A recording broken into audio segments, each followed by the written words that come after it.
Greetings from the spiritual realm. We are here to talk Ghostbusters Frozen Empire. So, throughout this live stream, throw your questions, comments in the comments on YouTube, and we will talk about them. So, we're going to talk about some unknown things about the film, trace some hidden themes. And to start off, do you guys know anything about the making of this film that might interest our audience? Well, I did read that to get some inspiration for this movie, they studied the real Ghostbusters cartoon series that ran from 86 to 89 or 90. They wanted this to be like a feature length, kind of like a feature length episode of the real Ghostbusters. And it's kind of interesting that I read that because during the first opening scene, the way, they're driving the car through downtown Manhattan and chasing the ghost. I saw the ghost and I'm like, that looks like something out of like a cartoon, like it would be in the real Ghostbusters. So, excuse me, that's a little bit of the inspiration on making that. Yeah, they used a lot of the special effects. They cleaned them up a lot, but they used the same style of ghosts that they used, in Afterlife and then in part 1 and 2 as well. So, they really took the time, and it was Ivan Reitman's son who directs it, whose name I'm blanking on right now, but Drew's going to say it in 3, 2, 1. Nope. Yeah, Reitman. He did. Whoops. I don't even know if Drew hears me. I hear you. I could kind of see the cartoon inspiration because it did look like Jason. Okay. Yeah. Sorry. Go ahead. What were you saying? Yeah, the cartoon inspiration was kind of visible. You could tell they were kind of gearing towards a younger audience. I think they're trying to transition this franchise onto like the next generation of moviegoers. And you could feel that. It almost seemed like they shot a little too young compared to what the first 2 movies did. But, different day, different time. I'm not opposed to them trying some new things. Mm-hmm. Yeah, that was one thing. I understand they're trying to get kids, and I've watched a handful of reviews about Ghostbusters Frozen Empire and everything, and it's not getting great reviews. But again, I think you're seeing the Ghostbuster 2 effect in there, which I've explained plenty of times. But it was pretty good. But I think a lot of the newer generation want a newer Ghostbusters. And they were complaining that they gave the old Ghostbusters too much time. And I was like, they were barely in it. Yeah, they didn't have a very big arc. They were more in this one than they were in the last one, but still, it wasn't. I mean, it was all about them. 2-minute scene here and gone. Then it's the 4. Then, a little scene with Dan Aykroyd, a little scene with Bill Murray. Bill Murray just kind of showed up and was doing a test, and then he showed up at the end for the fight. So, I don't know. I thought the jokes were good and everything. I'm not sure why a lot of people didn't like the original OG cast in there. Yeah, the reviews that are coming in that are low are critic scores. When you look at the audience and the fan scores, it's up in the 85 to 90%. So I generally, when I look at movie reviews, I don't look at critics. Oh, well, I don't look critics at all. I look at what the audience thought. Yeah, if the audience enjoyed it and they're having fun with it, then it's probably a good movie. And these were reviews like on YouTube or TikTok or something like that. But I mean, I don't say that we're movie critics. We're movie fans. Yeah. We enjoy watching films. And I mean, we do critique and we do put it out. But my whole thing about watching a film is, am I entertained? Are you keeping me entertained? And I think this film did a really good job of keeping us entertained. I don't know how many times I laughed out loud. I mean, legitimately was laughing out loud. It was very, very, very funny. It was pretty much everything I could want as being a Ghostbusters fan. And I take this franchise very seriously. I'm very protective of this franchise. You're joining the Ghostbusters religion? Yeah, I mean, it's the same way as I am with Star Wars. If you're doing Star Wars right, I'm good with it. If you are massacring it, I'm not cool with it. And that's, the difference between, like the prequel trilogy and Star Wars. A lot of people didn't like it, but you know what? It made the original trilogy better.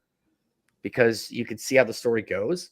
And then the sequel trilogy came along and it did absolutely nothing for the original trilogy. So it's not, in my opinion, and that made me mad.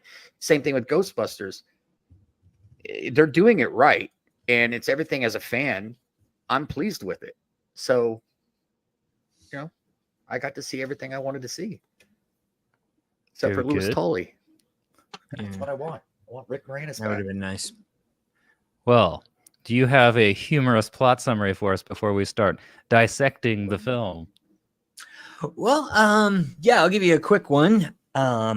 It's a couple years into the future, and a science teacher, his new girlfriend, and his new girlfriend's kids decide to take up all their stuff from Oklahoma and then move out to New York and become very dangerous Ghostbusters, which is weird. I'll get into that later. But anyway, and a certain object was found, and a certain thing was said, and whatever was in that object came out. The thing that came out made things cold, and everyone got cold, so they put on coats, and then they won. Yeah, a It's pre-Sumerian exactly how it demon. happened. Yeah. Yeah. Um, Okay. So the demon that you mentioned, you know how I'm always looking to see if stuff in movies was inspired by something in real life. Yeah. And we found in the first Ghostbusters movie, the demon in that movie was in fact inspired by a real demon. And they tied into Sumerian and Babylonian religion by making the demon in Ghostbusters 1 the sister of Tiamat, the Sumerian and Babylonian god. Well, this movie is not going to do that same thing. They basically made a completely fictionalized demon for this. So, for instance, they base this on a writing, a religious text from 4000 BC, right? We don't actually have anything older than like 2600 BC. So it's cool. I'm fine with them making fictional stuff. Yeah, that we know of. The oldest stuff we have is the Sumerian text. So when they're sitting there talking about like, oh, you mean something older than the Sumerian text? Well, we don't have anything older than that. So they're adding in some fictional lore behind what we've discovered in real life.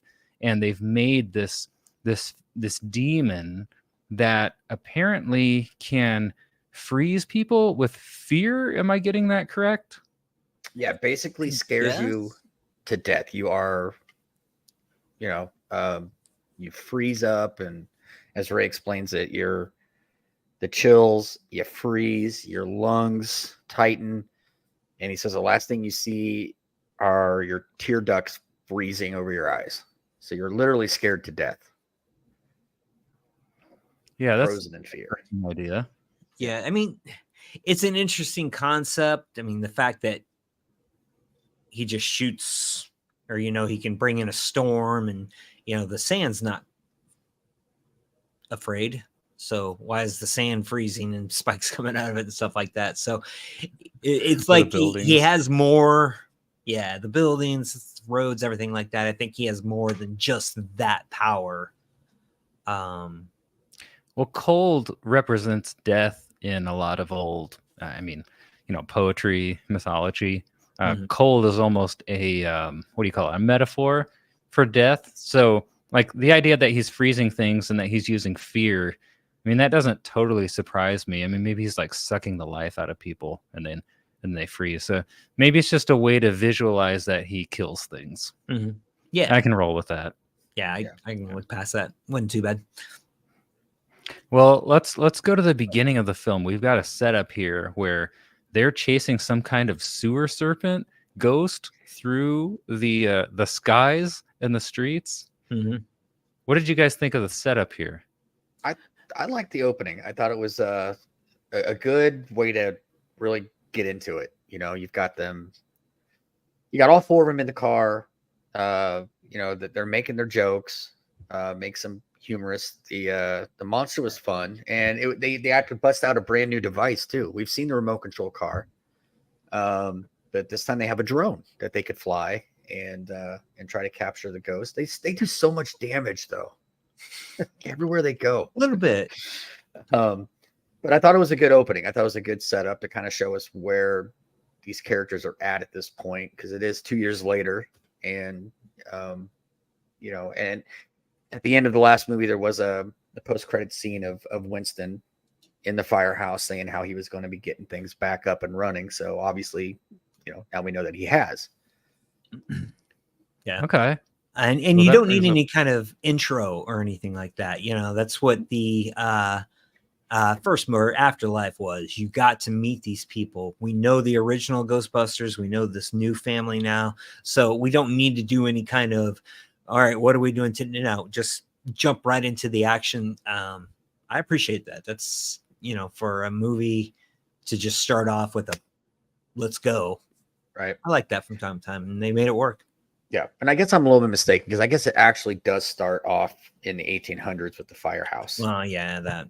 So there is that little opening Setup. ghost scene Yeah, where they set up the bad guy, but jumping right into it with man. the new people. It's good. So I missed that part because I walked into the theater just a couple minutes late. So I walked in during the chase, and there were no previews. I don't know when the last time I've been to a theater and there were no previews. No, I was like, Wow. huh? So I missed that 1800 scene, unfortunately. Okay. Well, it shows the firehouse to start with, but then instead of a car coming out of it, it's one of those old, what do they call them? fire engines with horses. Yeah, they had a hook and ladder or whatever it was, Mm. comes flying out of it, and it's horse carriage and it's fire department racing to a scene, and they race to the Adventurers Club, and when they get inside, it's all frozen, and they go inside and everybody's frozen, and they I would find have liked that. yeah, and then that's where they find the device, the round device That contains the And, demon later. Yeah, and and then it kind of does the whole fade in, and it shows the Ghostbuster logo, and then it cuts to the chase in modern day.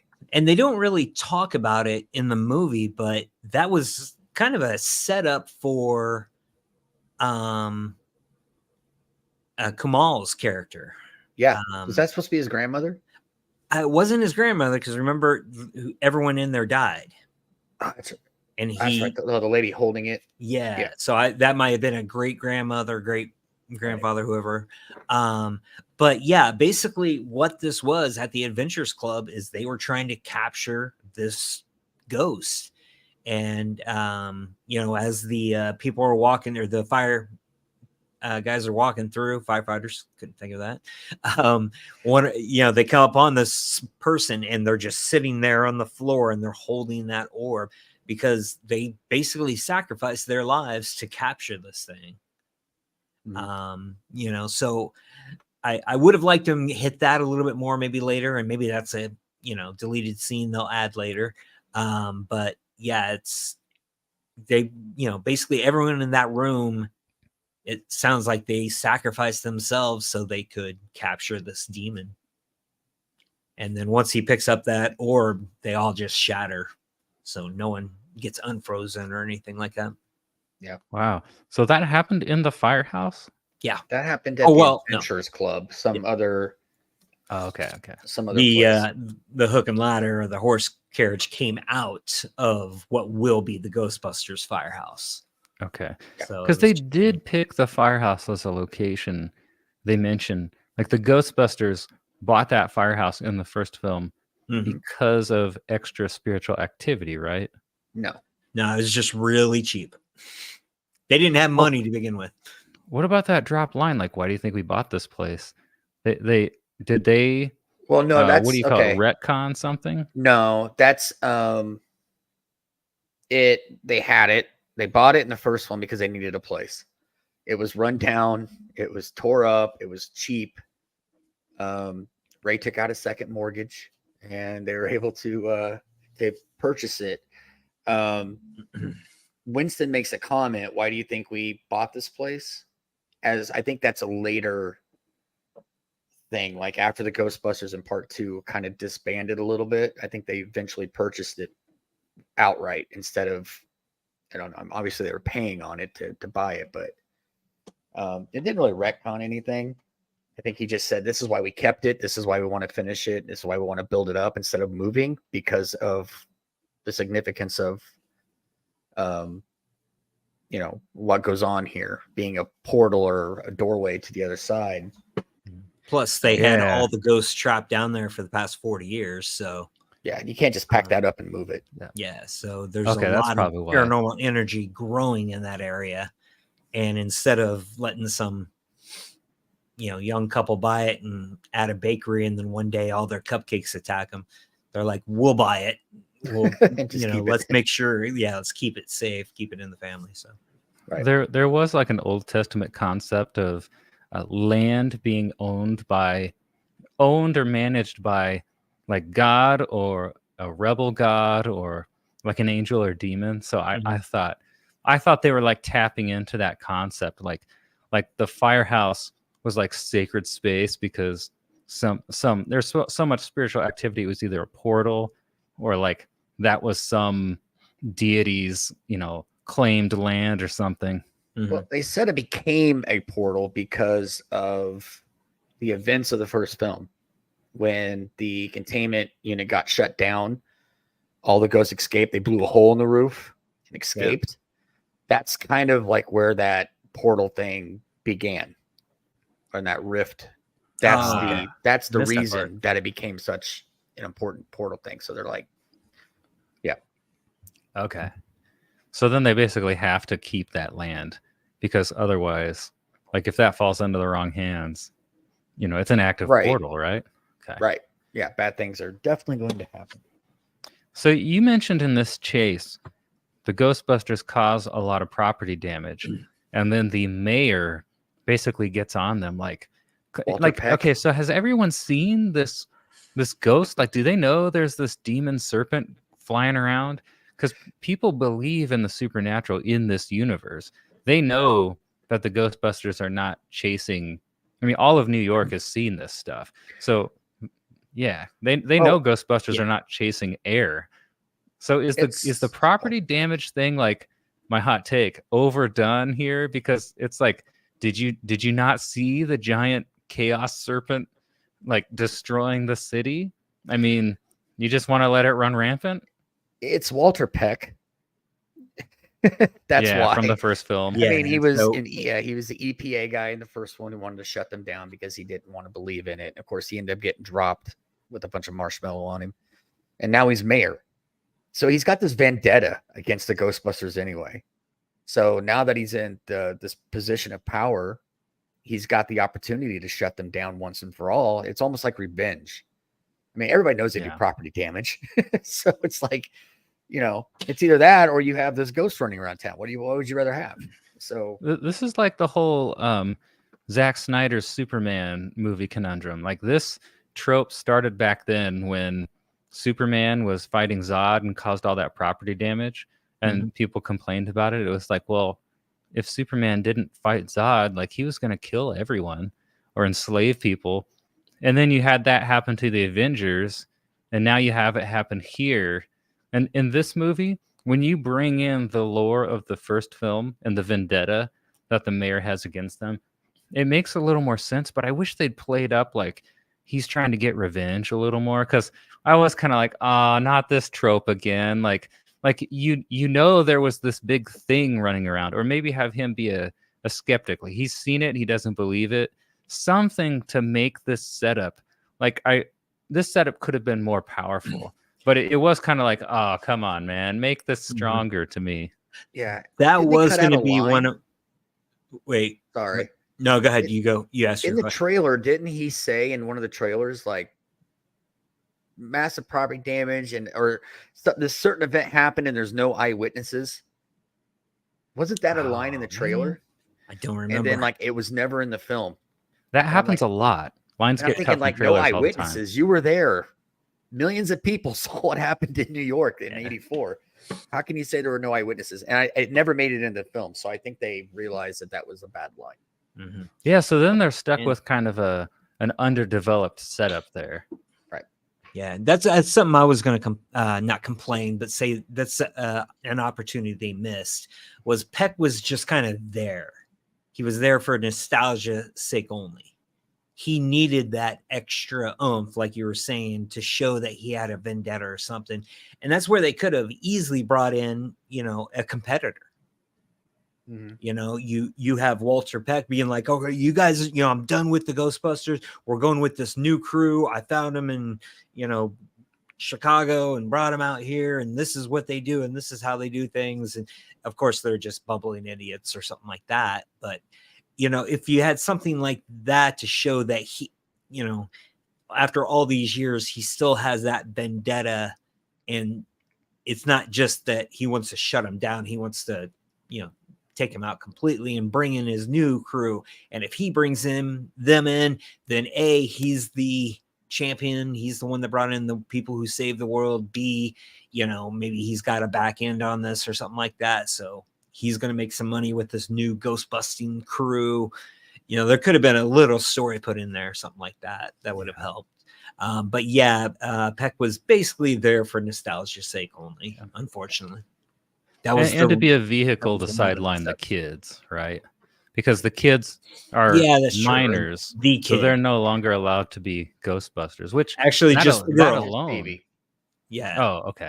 Yeah. That alone could have been reason for the mayor to get on them. So maybe if they'd hyped that up a little more. But I also thought that when Phoebe gets sidelined, there could have been more explanation from her mom and her, I guess, stepdad to be here, Paul Rudd's character, as to why are they still going out when the mayor said no, and yet the girl has to stay home, And I thought they could have maybe had some dialogue with her to make that stronger. So my theory here is if the critics are knocking this movie, like this movie recovers from this, I think, but it doesn't have the strongest setup. And there could have been some more character moments between Paul Rudd and Phoebe at the beginning, I thought. And why are you still breaking the law when I can't break the law, The mayor never said they couldn't do it. They said she couldn't do it. She's I guess a minor, that's true. Hanging outside the door, firing these weapons. She can't do it because now you're talking about child labor. Oh, it's... Which was funny. It's like, yo, are you getting paid? No. Well, it's child labor now, so he was looking for reasons to say, you keep doing this, I can get you for it. So that's why they had to set her down. And that's just one little step for him. That's like one little minor victory for Peck. Yeah. But I don't think he flat out said, you can't do it. It wasn't until the end when he showed up and said, now I've got you. Now you're getting out. We've repossessed all your stuff. You're gone. Because he was this little thing. I do have to say, though, when he's talking about nostalgia, Doug, with Peck coming back, thank God he was in it because we got one of the best lines of the movie about Peck. Oh, at the end? At the very end, it was one of the best lines. It wasn't even one of the characters. Up in here. But we can't say it because we're a happy show. We are a happy show, but I think I'm going to say it anyway. In the first Ghostbusters, when they were talking about Walter Peck, they were making fun of his name. Oh yeah, I remember. And when Aykroyd says, everything was fine until Dickless here shut it down, and of course Bankman comes in. That's right, this man has no. So at the very end of this one, where they're all in the crowd scene, and I didn't hear it, but Doug heard it. I heard Doug it. Gave a big cackle, but he's like, what did he say? I don't know what to say. And someone off screen says, what did they say? Say, why don't you thank him? And called him the name. It's like, what a great callback to that character on that one. So. Yeah, they did do a lot of callbacks in this film, but that's kind of a callback to how they ended the first film. So yeah. Some of the callbacks in this one weren't as much as the last one is in Afterlife. I mean, they still had a few, but it was still pretty much an original story. Yeah, they didn't dwell on the fan service like they did in the first one or the last one, I guess. Although fairly soon in the film, we do see Dan Aykroyd's character. He's running this, I guess it's like a magic shop, and they're doing these YouTube. That's Raise a Cult book. That's actually from part 2. Okay. He's had that bookstore since 1989. It's Okay, just so he's just kind of strange retired books. into this bookstore. Yeah. Yes. Yeah, they mention it actually in the credit scenes in Afterlife. When Winston and Janine are talking at the end, she mentions, "Oh, you're still paying for Ray's. I see you're still paying for Ray's bookstore. Yeah, no one ever buys anything there, something like that." So, all the money that Winston made, he bought the firehouse, but he also is just paying off Ray's bookstore lease or whatever mortgage. So yeah, they've mentioned that, like I said, part 2, and they even made a mention in Afterlife. So he's had that for a while. Yeah, I would like to know what Winston did to get money. Like what did he do to get enough money to start a company and continue this paranormal business and buy the firehouse and pay for Ray's bookstore and fund all of this technology that they're doing? Like what's Winston's story? Because he just came in off the street one day looking for a job. It's like, Yeah, if anybody knows, put it in the comments. seriously, if anybody can tell me what Winston did to make his money, I would love to know. It's definitely more than 7.5 a week. 7.5.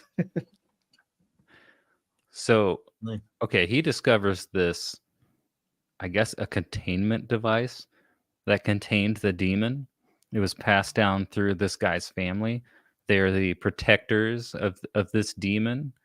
And this character, who is this actor? He plays he's in Eternals. Kamal He plays Kingu. Nanjiani. Yeah, he's kind of a comedian. He's hilarious. Yeah, he's good. So he brings this orb in, and it is that pre-Sumerian demon containment unit. So that's very interesting. I don't know of any real lore about trapping a demon in a device. So that's kind of something maybe exclusive to Ghostbusters. Maybe you guys can put in the comments if you think of another movie that's done that recently. This is probably based on the concept of idols, where you could, like, ancient people thought they could talk to a demon and like pray it to come live in a figurine. It had like an open mouth, but it was like a house. I mean, the demon's a spirit, so it technically can get out. But in this universe, this orb is plated with brass or something else, copper. Brass. Brass. The two things that or copper, one of the two, and they're interchangeable in the movie. Okay, but they're like psychic conductors. That's the reason they can contain the demon. Okay. Yeah, so there have been a handful of, we got to capture this and put it in this. More recently, I think of, if you watched Marvel What If, at the end of that, they captured Vision with the gauntlet fighting against somebody else. I can't remember, but they trapped him in crystal, so they couldn't get out. And there's been a handful of horror movies or supernatural movies where they have, something gets broken, something escapes, or you have to capture something. And so it's not the very first, but it's again kind of a cool way to bring the movie, because I mean, it may not, obviously it's not recorded anywhere, but in the supernatural stories, there are a lot of tales of you're able to capture evil spirits in objects and hold them in there. So. Okay. Interesting. Yeah. I was wondering about that. Yeah. I doubt it's anything they did back in the times of yore or whatever, but, yeah, it's something that's kind of in that supernatural universe. Okay. Well, Aykroyd does have like a really good presence, I thought, in this film. I enjoyed him as a veteran actor here. And it was nice it's seeing just him in this different. a little bit more. Yeah, he had almost like a seasoned actor vibe to him. I thought all the veterans were really good. Yeah. He goes to the library, sees the librarian ghost from the first movie again, which I thought was awesome. and they are actually discussing, I'm trying to think about what I was going to say here. Yeah, I can't remember. We'll come back. It was a There great was some- point. Oh, I remember. Okay. So Great point. I can't he's agree more. explaining the whole Fire Master thing. We learn Yeah. the origin of this demon, which the Mhm. animation was awesome there. Yeah. And then Yeah, it's pretty they cool. start talking about the Fire Masters who were tasked with containing this demon for centuries, right? I love that. Well, and I thought that was really cool. So then Yeah. I went home and I was like, oh, I got to look up, were there real sorcerers or magicians or mythology about controlling fire? And there is a lot of stuff about controlling the elements. I think that might be part of Avatar. You'll have to correct me if I'm wrong. But he rattled off this list, and I went home and I asked ChatGPT for, Right. for sources on the fire so I could read about them. And it rattled off this list that I swear is the exact same list Dan Aykroyd said, but they're all wrong. Oh yeah. like Moses and the burning bush, like Moses didn't control the fire, but the Oh, yeah. idea of fire was associated with God's presence. There is a concept of divine fire, like Right. associated with a god. So Oh. when weird fire shows up, it means God's around. So I think maybe they kind of took that concept, but the fire contains the evil god or destroys the evil god. So you could kind of look, okay, if fire is God in Judaism and ancient religion, you could almost look at the concept of killing this demon with fire, containing him, as like God containing this demon. So that was Mhm. kind of cool. Yeah. Mhm. Yeah. And I love the whole fire. What do they call them? Fire The Master. Fire Masters. Fire Masters. I was going starter. Fire Masters, that they're like the original Ghostbusters, Yeah. I thought that was really cool that, Yeah. ghosts have been around for centuries and they didn't have all this scientific stuff that Egon built back in the 80s. They had what they had, and all they had was fire. So, and they found out that certain people were able to control the fire. And so, using fire to capture ghosts and then bring it all the way to the 80s, and now in the present time, they're using basically electricity or fire, that style of element to, again, capture ghosts hundreds of years later. So, yeah, I just like that it gives it a kick to the back, or a kick showing that ghosts have been here forever. This didn't just start happening in 1984. This has been going on forever. So Yeah. I really like that. Yeah. The First ghost had to- Ghostbusters, and they built the first ghost containment unit. that little ball. Yeah, it's interesting because, okay, so for demons or something, you've got what you'd seek out an exorcist, right, to get rid of a demon that's possessing someone. But what do you do if like a ghost is possessing a house? Like a ghost isn't a demon, so what are you gonna do? Apparently, you're gonna go find a fire master or a Ghostbuster. Mm-hmm.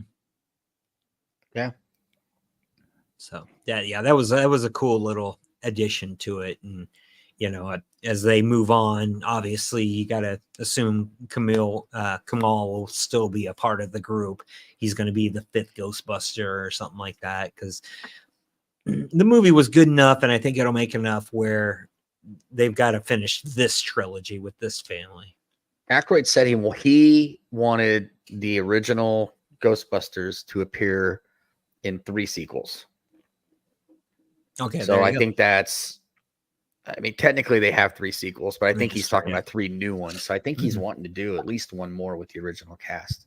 Yeah. Okay. So yeah, they were good. I would like to see them come back. Yeah, absolutely.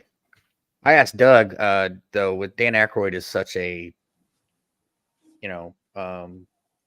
he's so into the supernatural, In real life. UFOs, Bigfoots in real life. Yeah, I mean, he has a show on right now where he discusses all this weird stuff. So when they're in Ray's occult books, I'm wondering how much that stuff is actually his. It's the Like, Nicolas did Cage he bring in factor, his right? own stuff and like, look, I got all this weird stuff anyway? Probably not. I mean, maybe. so? I don't know. That's hard to say. I mean, if he's truly into that, the stuff he has, he believes is very, valuable. Yeah. And a lot of people that believe like he does also believes it's valuable. So, if he's bringing something out that might be worth 50 grand, but so he probably Risky. didn't want to risk that in a movie, especially if they're going to be. Well, I was thinking like maybe like the Stuff book up. he was reading, That's possible. like maybe like, he was reading this weird book and it's like, I wonder if that's like maybe his book. It's very possible. Yeah. Yeah. That's the type of thing Nicolas Cage does. He always brings a personal item and incorporates it into the movie. Yeah. So I could see it. Yeah, it's possible he did that. Well, this is where Phoebe gets in trouble again, because as they have had this demon called the Possessor follow them into the library, and it possesses a wax scroll that they were listening to. It's a way to record a real old way to record audio from 1800s or something. I mean, it's Yeah, it's very before old. Stereograph and all that stuff. Yeah, I so gotta the send you that. Possessor goes into that Mm. and then escapes the library, then a goes trash bag. into a lion in front of a lion statue, brings it to life, which tries to kill Dan Aykroyd. So this is where we're back to the maybe the weak setup thing, because this thing's obviously a danger. So Phoebe shoots the statue. Well, obviously she gets arrested then, and then the mayor busts the Ghostbusters. But Winston then is chewing Phoebe out like, why did you shoot the lion? And I'm thinking, dude, you know why? It's because like it was possessed. So gonna stomp on Ray. What do you want me to do? Yeah, and he's not listening to her. And so then I'm like, oh, now we've dove back into the weak writing portion of the film. That could have been stronger again. Like, just arrest them, and if they just cut out that Winston conversation, it's better for it, because he's someone who does believe in ghosts. He's a Ghostbuster. He understands these things. Like, he knows exactly why they got busted. And in her defense, like, they just went to the library. They weren't ghost hunting. So that whole part of the film was kind of a bummer there. Well, I think they need to. That's what happens with stories sometimes. I'm not making an excuse for it by any means. They miss this point, but they have such a, this is the direction we're going, and they'll throw scenes in that, and because they shoot, they'll shoot the last scene first and the second scene fifth, and they're jumping all over the place, where when they get back to editing, they start looking at stuff and then it's like, oh, that doesn't fit as well, because they're making changes on the fly, especially with people like Paul Rudd and Aykroyd and Murray. All there's going to be a lot of ad-libbing in there. So I think what happens is just the story gets a little bit lost, and it's not a huge, 90% of the people won't catch this. Yeah, it's just me. But yeah, I caught it too, where it's just like, what? But yeah. What is this conversation? Yeah. But I think that's a problem with not filming exactly. And I get it for money purposes. If you're at the firehouse, you want to shoot all the scenes at the firehouse, get that done with, and then come over here. But you just have to make sure people are sticking to the script, because if you get into this point, then it's like, well, we have to put this scene in, and we still have to go in this direction. It's a speed bump, but we'll just ignore it and let it go. So you see that a lot in movies. Yeah. I mean, they did it later on in the movie too, when they figured out they could use Phoebe's proton pack and put copper in it. They saw the pole, the fire pole. Now, are there two fire poles in there, or is there one? I've only seen one. Only seen one. So she just destroyed the fire pole. How did they get back down it again later? So it shows her cutting it, but then later they're sliding down the pole. I was waiting for somebody to fall or something like that. They never did. But again, they probably did that and said, "Oh, we forgot." They used the pole later. Oh well, no one will notice it unless there's a second pole that we have just overlooked. And you can always say that too. Oh, they used the other pole that you never saw up until just that point. Some YouTuber will tell us. Tell us in the comments. Are there 2 poles in the firehouse? There's not. I have to go back. It could be the blunder like in Star Wars, Han's clothes. Where's that ladder at? Why is That's not a Cal blunder. Risian wearing? not a blunder. Doug explained it, and he's got a very good explanation. So I'm on board. You have to with watch that. our Star Wars videos to find that out. Why Yep. is Lando wearing Han Solo's clothes at the end of Empire Strikes Back? Totally makes sense. Doug, it totally does, and it's no longer one of my unanswered questions. I'm considering that the actual explanation. I still don't know what happens to Luke Skywalker's ladder when he climbs into an X-wing on Dagobah and it just disappears. Where did it go? Yep, this is one of those moments. Yeah. Well, there is a cool concept that is introduced in this film right after this. So Phoebe's character, Phoebe has been befriending a ghost. They started playing chess in the park, and now Phoebe is considering using new Ghostbuster technology to temporarily become a ghost for 2 minutes so she can walk on the same plane as this ghost she's befriending. So it is the concept of there's a spiritual plane and a physical plane, and they're kind of separated, but they can see each other. I thought it was a cool concept of a person temporarily becoming a ghost. I guess this is kind of like a suicide machine that brings you back, but it's like not. They did this in Flatliners. So Yeah. Oh, okay. Yeah. It's kind of what it was. I mean, Phoebe is a little, she's a nerdy girl. She doesn't have, obviously she doesn't make friends real easily. She's too smart for everybody, I think. And she's just uncomfortably socially. And now everything is kind of falling down around her because she can't go out and, do the ghost hunting anymore. And she can't do this. And she's living in a new place. And her family dynamic is kind of changing at this point too, because Paul Rudd is starting to step up to be a little bit more of a father than just her old science teacher. And she finally meets a friend, but the friend is a ghost. So there's only she can't really, that's like the only time. So I think that's where she started to kind of wonder, what is it like to be that way? And, that's when she asked Ray, have you ever thought about that? And he's like, all the time, kind of wondered what it would be like. So she just found a friend. That was something I actually turned to Drew right at that point when those two were talking, and I straight up said, Ray's dying in this movie.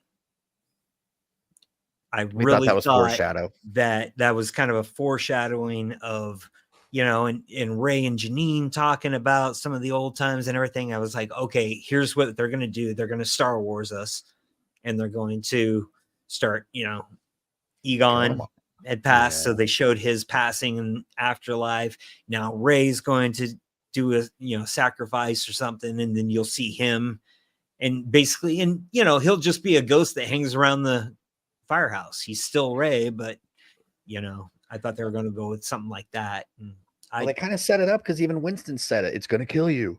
Mm-hmm. And the more they said it, I'm like, they better not kill him off. They kill him off, I'm going to be so angry. Yep. Well, he made that comment about the golden years. This is how I want to spend my golden years. And then later they're fighting the demon, and Dan Aykroyd says, it's the golden years, right?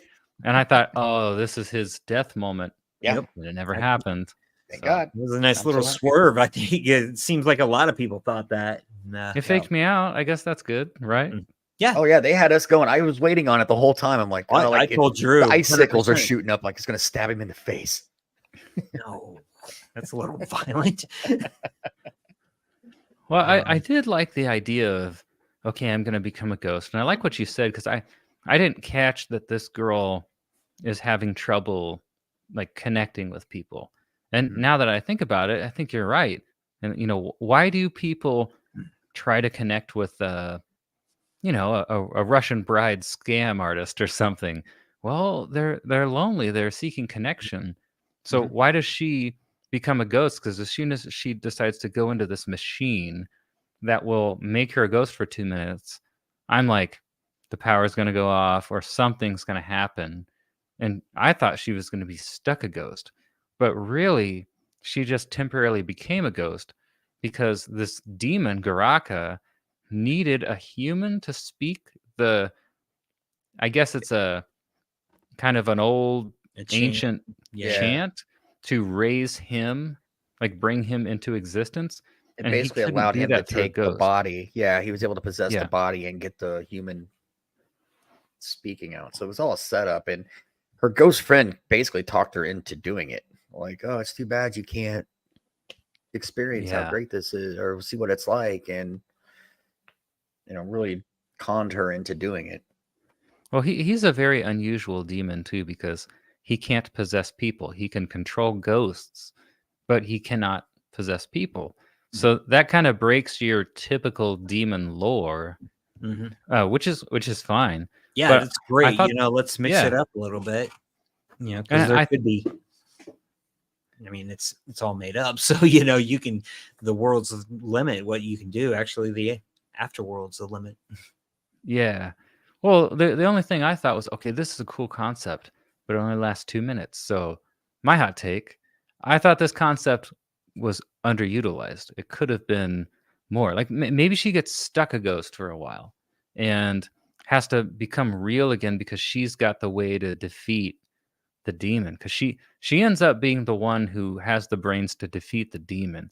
So I don't know. Did you think they could have done more or should have with this concept, or do you think it was just a fine vehicle to move the plot forward? I'm cool with the way it was. I am, but at the same point, just like Afterlife did for the characters, that might introduce a different way, of something different that happens in part 3. With a Yeah. device like that, if they're able to stretch it and make 2 minutes, a half hour or something like that, that could be a really cool concept for the third one, is that, these ghosts have figured out how to, come into our plane, but then switch back into theirs before we can hit them with our proton packs or something like that. And the only way to fight them is to become ghosts as well. And that's the epic end to this trilogy, is this huge ghost fight of A ghost that you can only kill as a ghost. yeah. So Yeah, because I was like, maybe you they have a have an idea with machine? that. Yeah, you have a machine that turns people into ghosts without killing them, and it's only like in the movie for 30 seconds. Like that just seems like such an intriguing invention or a big deal, right? Yeah, and it's possible. I mean, but I think for this, it was just in there just so they can pull her soul out to become a ghost and then be possessed by Graka. So I think that's why it's there. It's a cool concept, and maybe they can use that for future movies. But as of right now, Well, they said they were using it just for research. It's like, if we can extract the spirit from a human person, and then that person can go and for research to see what is it like to be on that plane. But I don't know how you would fight a ghost on that plane, because you can't take your weapons and your proton pack with you. So how do you fight a ghost? Kamal, he's a You could wrestle it. He's a fire master. He doesn't need a proton pack. I mean, But would he still be able to manipulate? I don't know. Ghost We fire? don't know the rules I mean, here. it's just an idea. Yeah. Oh, I know. That's what I'm saying. You don't It's need like, to go deep into that, but right. But that's why I'm like, I'm cool with what they did. Mhm. I don't need a whole. Me personally, I don't need a whole movie where I have a bunch of Ghostbusters. Yeah, I like the idea, but Winston does say earlier in the film that, like, hey, we don't really know that much about the other side, which I think, I mean, in reality, we don't either. But I thought that was kind of cool. Like, they're the experts, and they still say, like, we actually know very little about the other side. Like, we see this traffic that comes through. I mean, in there's a lot of people that say they've seen ghosts or angels or demons or something. So we see some traffic, but it's rare, and yet we still don't actually know hardly anything about the place where they came from, or what that, like, another realm that's not physical. I mean, how could you even describe that? So I mean, we don't know the rules of this movie, but they don't know them either. In real life, we don't know them. So I guess keeping that mystery is kind of in keeping with reality. Yeah. And two, it is a good way to appease everyone. because as soon as Ghostbusters says, yes, there is a God, then you're going to have these people say, no, that's wrong. And as soon as you say, oh, the afterlife is scientific and it's energy and you would do this, then you're going to have the, heavy religious people saying that's sacrilegious and everything like that. So I think, just like Top Gun Maverick, when they're going to go fight the people, they never say the country they're going to. This is kind of one of the defensive moves. It's like, we don't know anything about the afterlife. And we don't need to. Like you said, just leave it neutral and go with it. Yeah. I guess from this point, we've got the demon is raised. Phoebe is obviously really feeling betrayed, and the Ghostbusters have lost. They're going to lose their firehouse. They're spending one last night there, right? Yep. Right. And we finally see the demon. What did you think of this movie monster? It's pretty cool.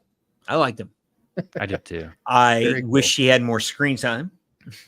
That was the only thing. He was like this massive, he brought in this storm that froze the entire city of New York, and he can freeze people and do all this, and he's literally there for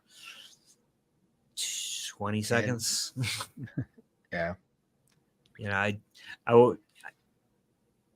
like building up to the big bad, but there wasn't really, the original one, Gozer wasn't in it a whole lot. Yeah, but you had the build up to it, and it was, these ghosts are doing this to make this happen, and Walter Peck came in, and that's what released the energy and all this.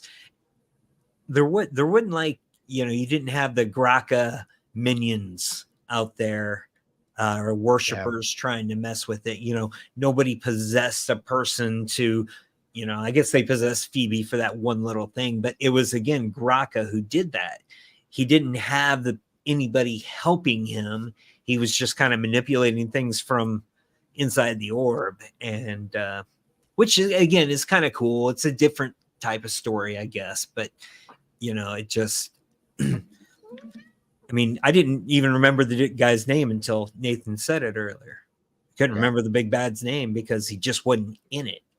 I understood what he was and what he wanted to do, but there just wasn't a lot of Graka talk. So I would have liked to seen a little bit more, with him, either more talk about it, people or even ghosts helping more in a sense of just one random teenage ghost walking around. Right. Again, very little nitpick. It didn't ruin the movie, but he looked cool. I liked him. He was very cool. I liked him. Yeah. That's why I wanted to see him more. He almost like parallels the first movie, because basically in the first film you've got this demon Gozer that's trying to destroy or judge New York, right? Mm-hmm. And in this, he's trying to freeze New York. Do you know what his motivation is? I don't remember. He's trying to create an army just to take over. But who's going to be his army if he freezes everybody? I think he say the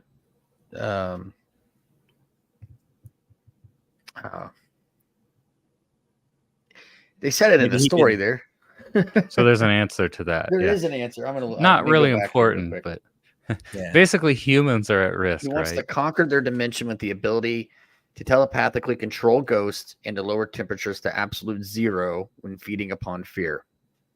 So that's basically he's always wanting to do, is just conquer this. Yeah, he's just a chaotic ghost. He doesn't, it's not even conquering. It's just like, I want to kill everything here.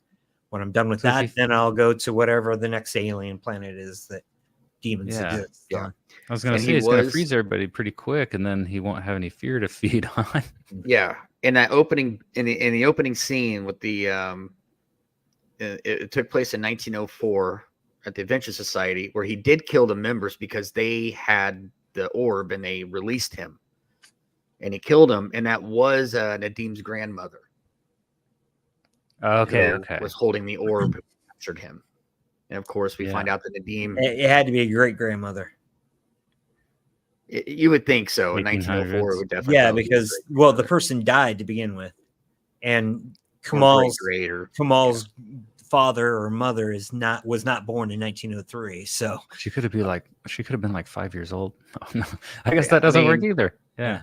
So, and he knew his grandmother, is what he said, obviously. Yeah. So that was probably great grandmother, but regardless, that's how he ended up coming in possession with all the orbs. But yeah, really, this dude just wanted to conquer their dimension with his ability he can control ghosts and lower temperatures and freeze everybody out. That he was just total destruction is all he was.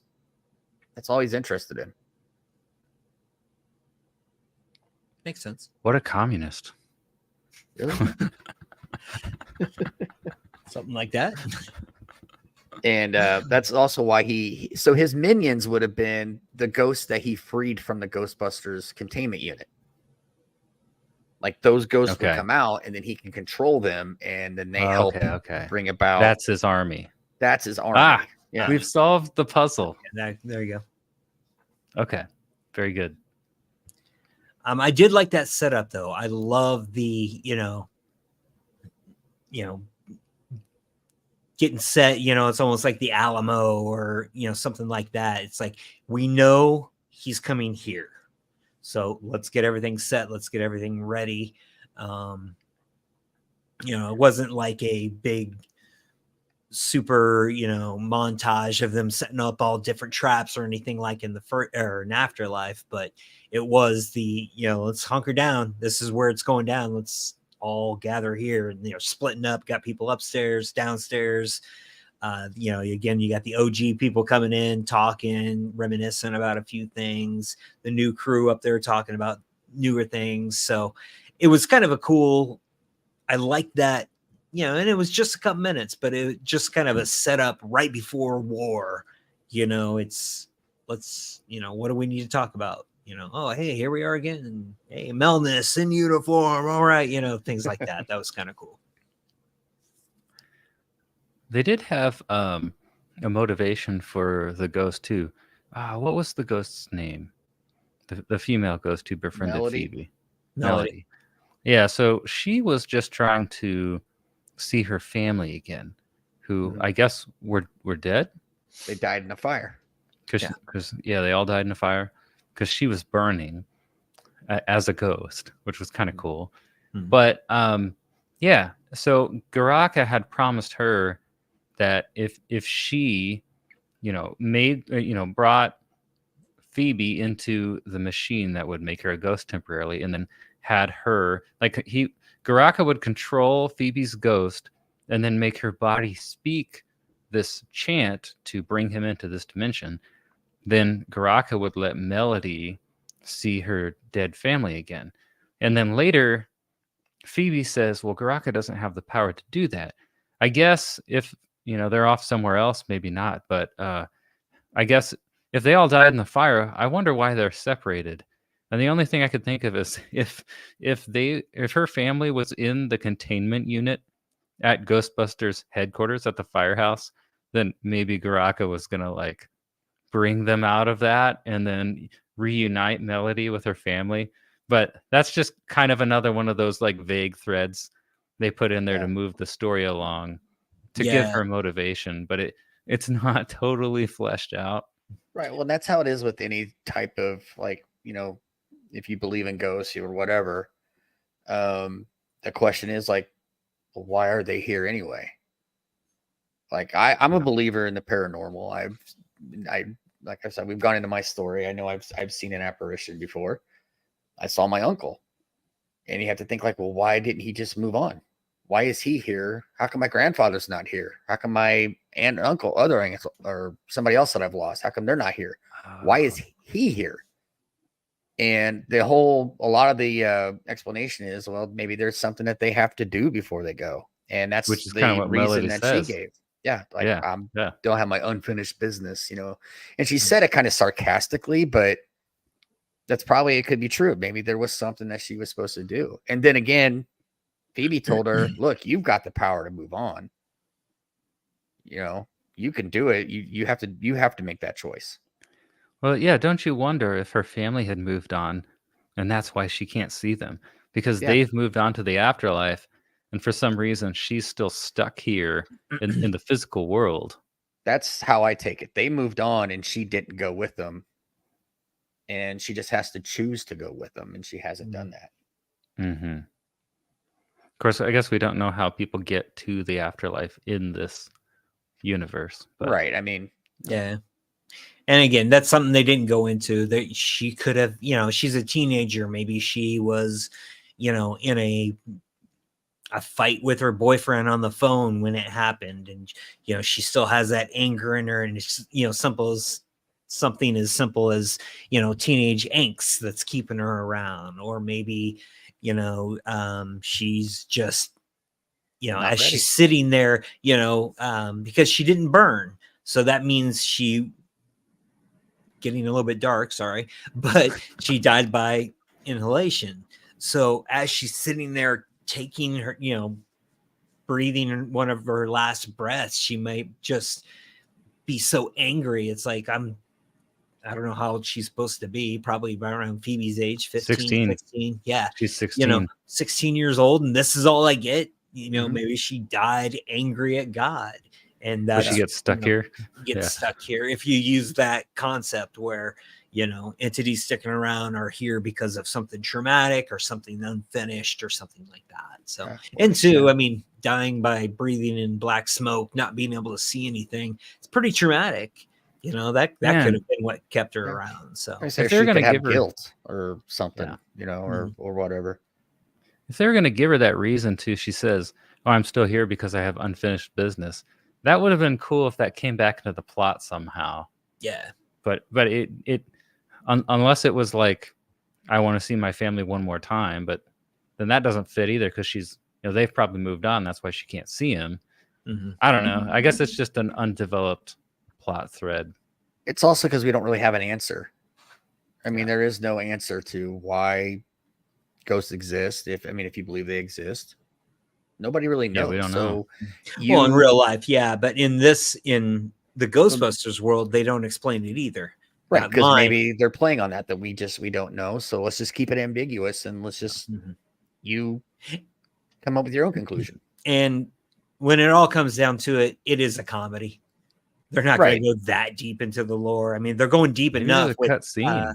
Dan Aykroyd being a part of it, but Right. yeah, I mean, it's something they could deal with in the future. I mean, you saw. I don't know if you noticed. I pointed out to Drew right at the beginning, before the movie started. They put up the Ghostbusters signal and they put Ghost Core. That leads me to believe that this is a universe that they're planning on expanding. So it's not just going to be this movie and one more movie and they're done. The Ghost Core could and should live on. You could Like spec an army of you can tell Ghostbusters. more. Well, I mean, yeah, I mean, that's my biggest pet peeve with all the Ghostbuster movies is that they haven't expanded yet. You're telling me a couple of 40-year-olds, an 18-year-old, and a 16-year-old are covering the entire city of New York? No. Batman does. They should have franchises out there by now. There Yeah. should be other Yeah. locations. So The by Burger part King 3, of there's got to paranormal. be. Well, I mean, it should be technically, unless they keep it privatized, which would be smart. But yeah, they should be as abundant as firehouses. That's why we have 100 different firehouses in a city, because you don't want somebody from North Chicago to have to drive down to South Chicago to put out a fire. It'd take them an hour to get there.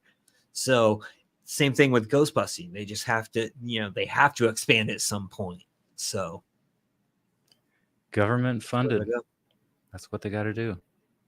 No, I will put out there is one there's an older theory in like ancient Judaism about why ghosts might get left behind.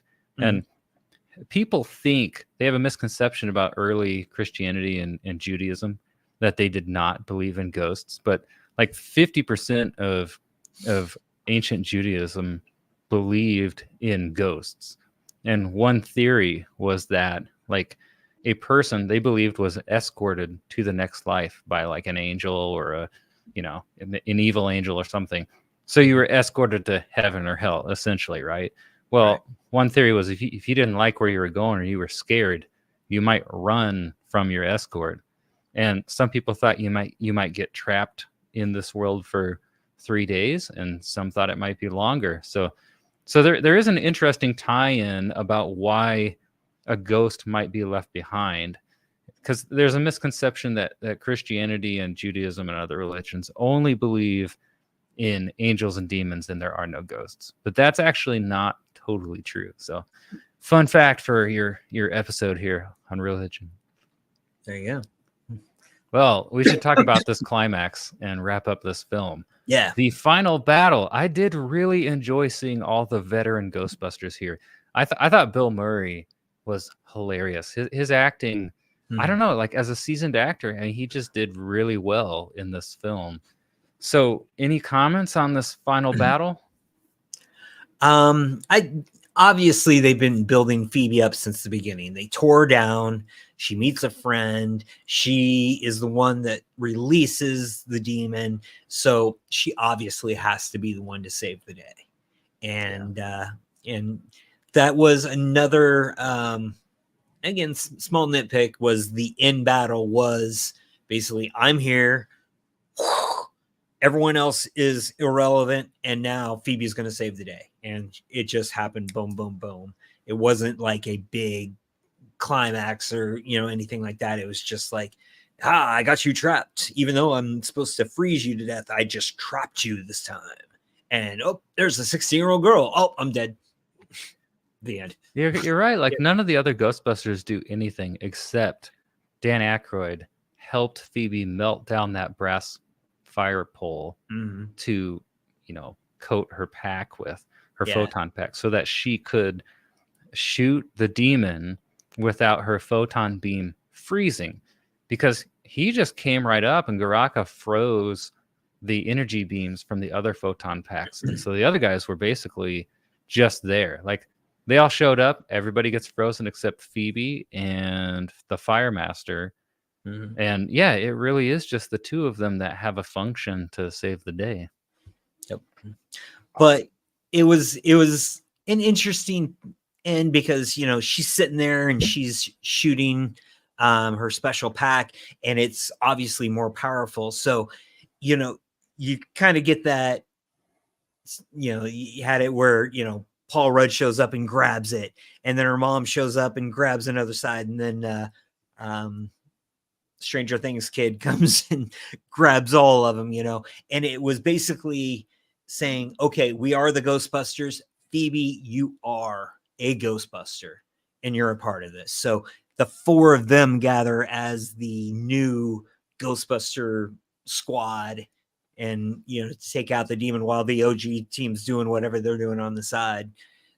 So, that was a really cool way to kind of bring it in to show that Phoebe is part of this group. And this is not only a family, but a Ghostbuster squad.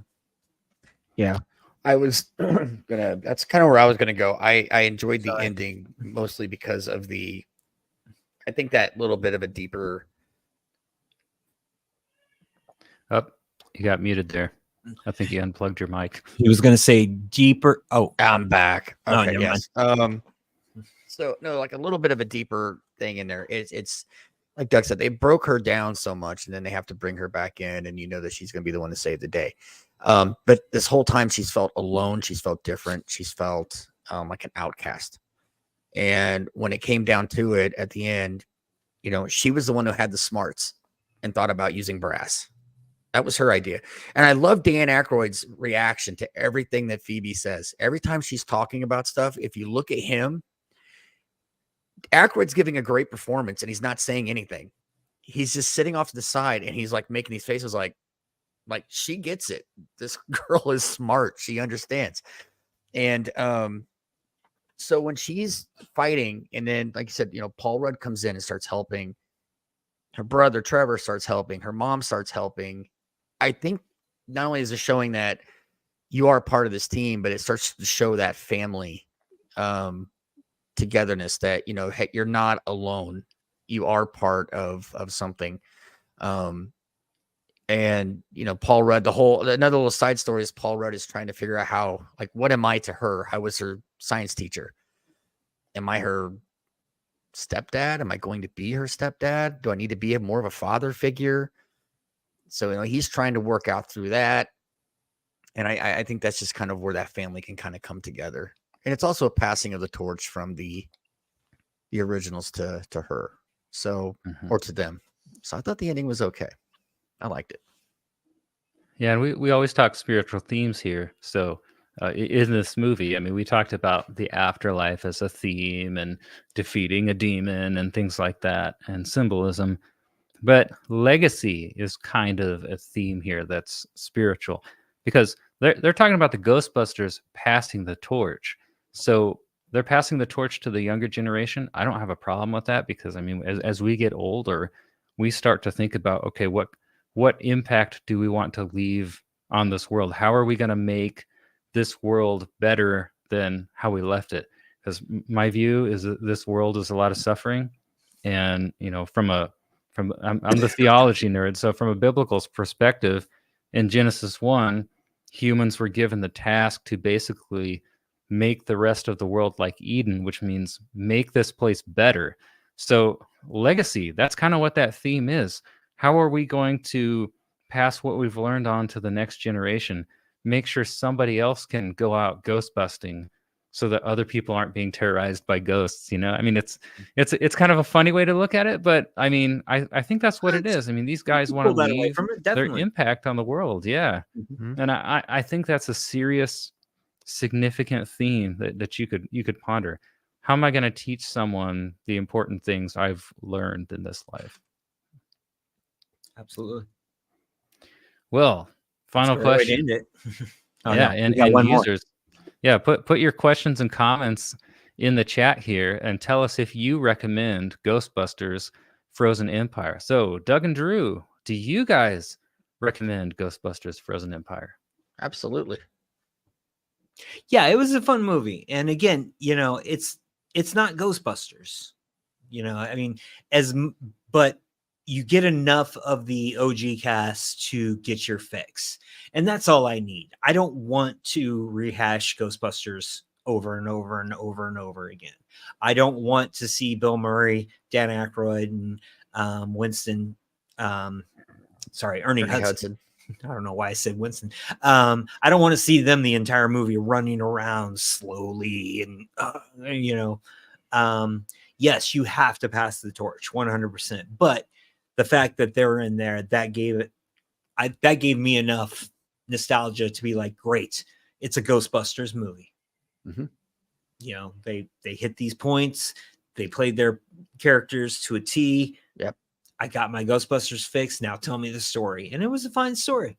You know, it's not the best Ghostbusters movie, but it was very good. And personally, I liked it better than Afterlife. I think there was more action in it. There's definitely more action, and I think more humor. I think that's why I liked it a little bit more. And humor, yeah. And definitely humor. Afterlife, there was a lot of humor in it, but it was a little bit darker, you know. And 2, you didn't have the original cast show up until the end, so you didn't get their humor in there. And then bringing in Kamal Nanjiani I thought that was fantastic. Really good. That dude is funny. And Patton Oswalt shows up for a few minutes. He's always funny no matter what he does. Mm-hmm. So they really hit the comic points a lot more in this one than they did with Afterlife. Not taking anything away from Afterlife. Loved it. But this was just, you had a lot more funny beats, but a lot more action beats too. And they put a decent story around it. So yeah, it was good. I agree. As a Ghostbusters fan, and Doug and I both ranked the original Ghostbusters really high in our top 6 list that we did over the summer. I mean, I love that movie so much that, like I said earlier, I'm very possessive of it. So you have to do it the right way. Yeah. And I'm totally satisfied with what I saw. As Doug mentioned, you're getting the original characters that you love. You get to see them, but it doesn't take away from the story. and I'm totally okay with the new cast coming in and taking the mantle and continuing the story and being true to the story. A lot more action and humor. Yeah, it's a little convenient that everybody from Oklahoma ended up in New York, but Well, I mean, Winston said, "Well, Again. you've got the firehouse, you've got the car. Why don't we just do this?" But you're right though. It's like you're right. um, I'm seeing this again tomorrow. I'm Right on. taking my daughter to see this tomorrow. So I'd like to see it for a second time. Hey, you might catch Afterlife. things. I loved Afterlife, and for different reasons, though. As Doug mentioned, the humor, there's more humor in this one. There's more action in this one. Afterlife hit me more on an emotional level. Yeah, when he I got thought into the ending to Afterlife was absolutely beautiful. I thought it was a great tribute to Harold Ramis. And it's one of the movies that actually got me to cry like a baby in the movie theater. So Afterlife's always going to have a pretty deep impact on me, but this was very entertaining. For 2 hours, it moves. It gets through it. It's true. And we do have one question from Link. So we talked about some of this earlier. Any connection to the past movies at all? So we mentioned the mayor shows up at the beginning of the movie and the end, and he Mhm. is part of the plot mechanism that moves the plot along and gets Phoebe kind of cast out of the Ghostbusters. We see Slimer. He was in we the see original movie. yeah, Slime Stay was Puft still there. Marshmallow Man. So the old cast is back, minus Egon. But is there any connection to parts 3 and 4, or any Well, this other is connections 4. that we missed?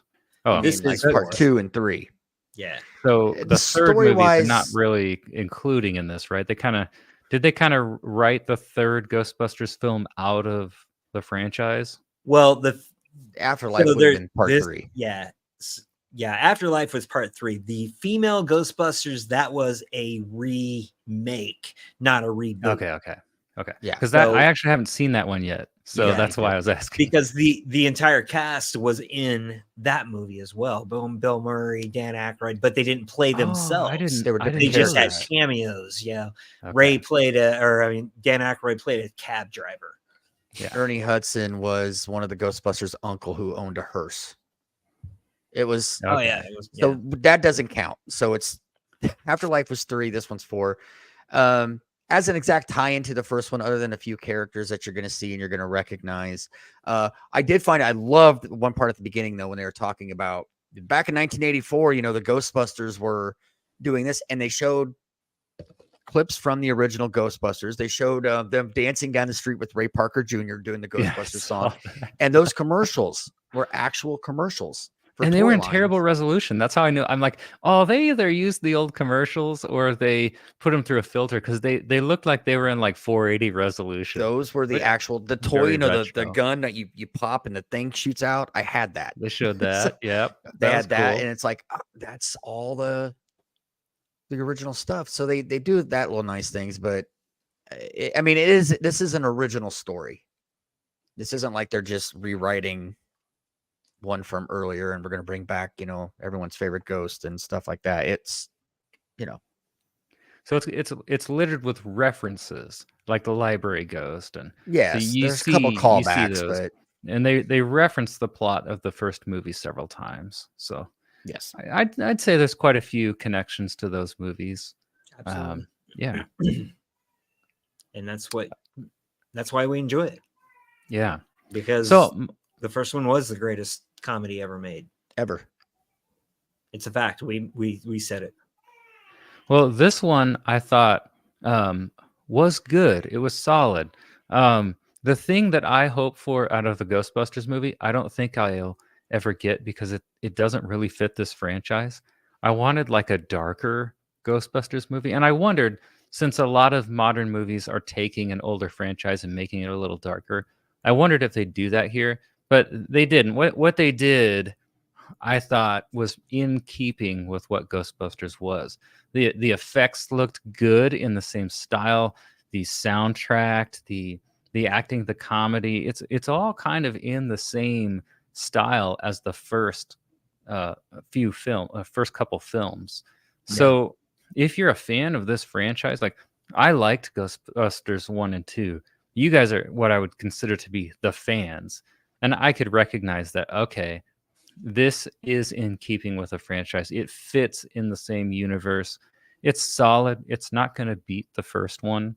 And I can't say that the younger actors, they were kind of funny. I liked them, but I can't say they grabbed me in the same way the veterans did. But then again, the veterans have whole careers under their belts. Bill Right. Murray was great. They did another callback was Bill Murray has a scene kind of like the intro of the first movie where he's doing his weird psychology tests. So that scene is one of the best scenes in this new movie. So It is. if you love that scene from the first film, then you will like that in this movie. So You know, yeah, I don't think they'll ever go darker, but you know, you say like the new characters might not appeal to you as much as the old school. Well, we grew up with those guys. Yeah. Those were our Ghostbusters. Yeah. But you know, when you're starting this now, 40 years later, you're trying to attract a new audience. You're going to bring in, you know, new characters. And you have to. you know, right now the guy, you know, one who plays Trevor is very popular for being on Stranger Things. And hard. yeah, and McKenna Grace Cool has name. been in a lot of stuff, and she's really, really good. Yeah, that girl can't- is going to be insane. Yeah, she's going to be the next big thing. Yeah. She already is the next big thing. So Yeah, so I think they're doing a good job with who they casted to be the replacement. You know, Paul Rudd is usually spectacular in anything that he does. His deliveries are amazing. So, yeah, but as going darker, I mean, you're keeping this with the same tradition with Jason Reitman, you know, the son of the original director, Harold Ramis, you know, still close. He was so close to those guys, and they're not going to tarnish him. Dan Aykroyd he created Ghostbusters, and he's still involved, so he's not going to let it go. You know, we're not turning this thing over to like J.J. Abrams and letting him do his thing with it, you know, or something like that. No one else is going to touch this. This is their thing, and I think it's in good hands. Well, I think part of the reason maybe I didn't resonate as much with the younger ones is because, like, this film tries to focus on quite a few characters. And maybe one knock on the marketing is, based on the posters, I thought Paul Rudd was going to be the central focus of the film. So I thought, oh, I'm going to enjoy this film because I like Paul Rudd's movies. Well, he's really kind of a side character. He's almost in it less than Dan Aykroyd. And the main character is really Phoebe, the young girl. She's 13. So in the future, when the kids have their I thought she was 13 and the ghost Melody was 16, but maybe I'm wrong. now they kept 15 to saying you have 16. 2 more years. Okay. Well, I think if there were a whole movie developed to these devoted to these younger Ghostbusters, that might solve this problem for me, because you know, one more movie in, these characters are going to be more developed. Maybe they'll grab me more. So I don't think any of them were bad per se. So I thought it was a pretty good movie. It's not quite what I look for, but I think if you're a Ghostbusters fan, you will like it, I think. So Yeah, I think so. I would say I'd recommend it for, if you don't like the first Ghostbusters, you probably won't like this one. And if you don't like the first Ghostbusters, there's something seriously wrong with you. Yeah, it's a classic. Well, hey, Link, thank you very much for your question. We appreciate it. Thank you. And thank you, viewers, for watching. We're going to be doing some more Ghostbusters videos. We're going to be doing some documentary style videos coming up on our channel soon. So look on our channel for those. And we'll be watching, I guess we'll be, in another month, we'll be live with Rebel Moon parts 1 and 2. So join us for that. Do we have We'll another have live some one Star Wars before that? stuff. Well, yeah, Yeah. they've got some Star Wars in May, so good stuff coming up. Yeah. So, well, thank you for joining, and we'll see you guys soon. All right, good night. No.